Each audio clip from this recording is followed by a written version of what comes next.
Une plaquette de beurre de marque coûte aujourd'hui entre 1,50 $ et 2 $. L'ingrédient unique pour fabriquer exactement la même plaquette chez soi coûte 40 centimes, et les 5 minutes que vous passez à la préparer produisent automatiquement une tasse entière de babeur comme sous-produit gratuit. Cette tasse de babeur coûte entre 1,50 $ et 2 $ en magasin.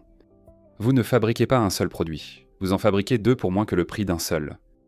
Aujourd'hui, je vais vous montrer comment transformer un ingrédient en 2 produits laitiers différents en même temps, avec un bocal, vos mains et les mêmes principes physiques qu'utilisaient les fermes laitières depuis environ 4000 ans avant qu'on ne les emballe dans du papier aluminium.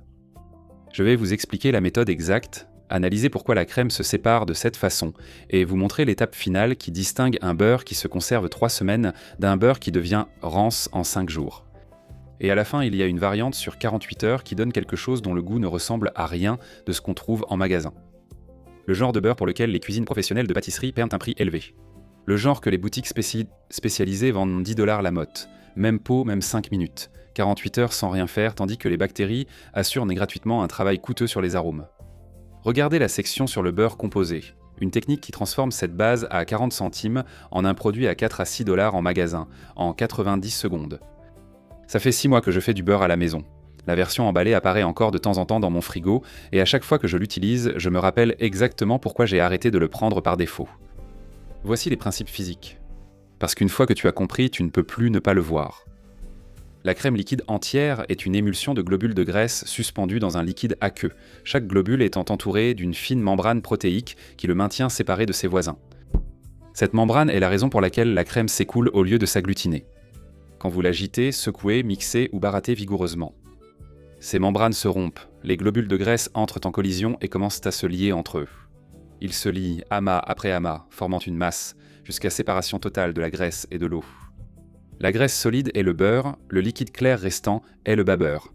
Vous n'avez pas créé deux choses. La crème contenait déjà 2 éléments. Vous l'avez simplement assez secoué pour que les globules de graisse se rejoignent. Ce n'est pas une recette, mais une transition de phase. La crème allait toujours faire cela.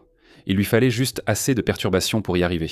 Un seul ingrédient, de la crème entière, pas de la crème légère, pas un mélange moitié lait, moitié crème. La teneur en matière grasse est essentielle.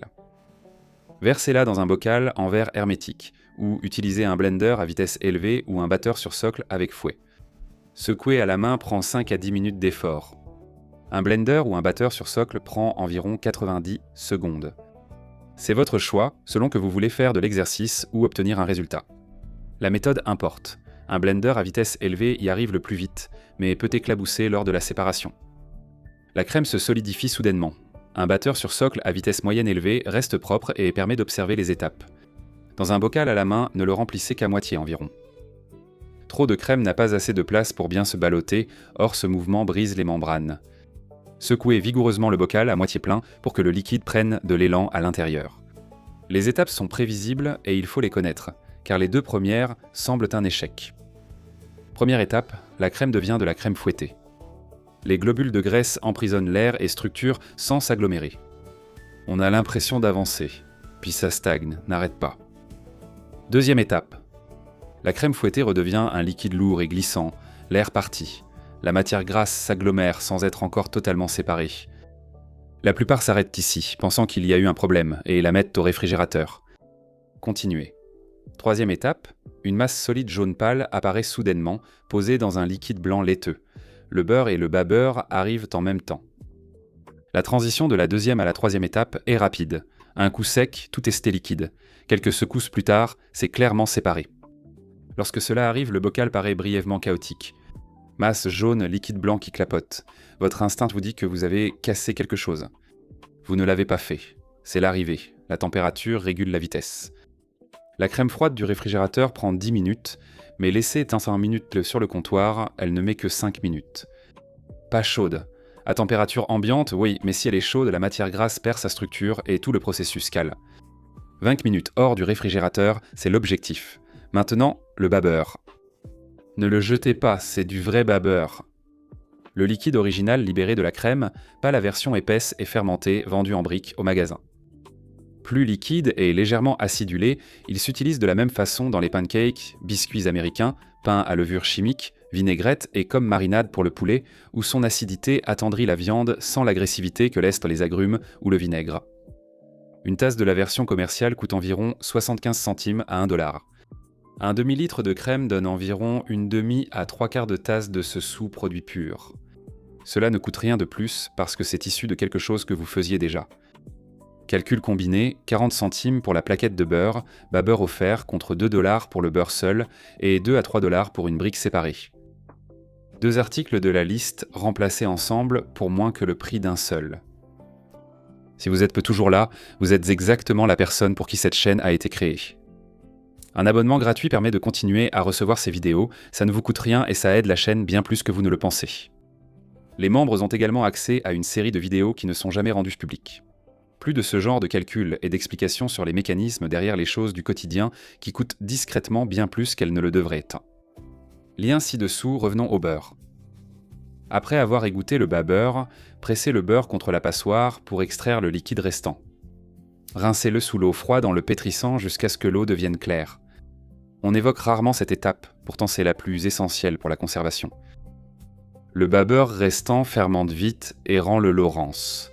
Bien rincé permet à la version maison de se conserver plus longtemps que celle du commerce.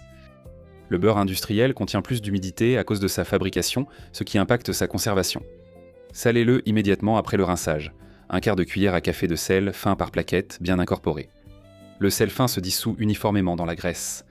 Le gros sel crée des zones plus salées. En pâtisserie ou boulangerie, évitez le sel pour préserver la neutralité.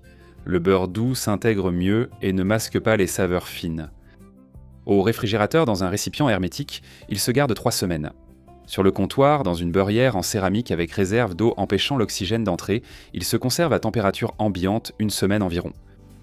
Les beurrières ont été la norme pendant des siècles, avant que les réfrigérateurs ne semblent résoudre le problème, puis tout le monde les a oubliés. La version en 48 heures. Laissez la crème liquide entière à température ambiante 1 à 2 jours avant de la secouer.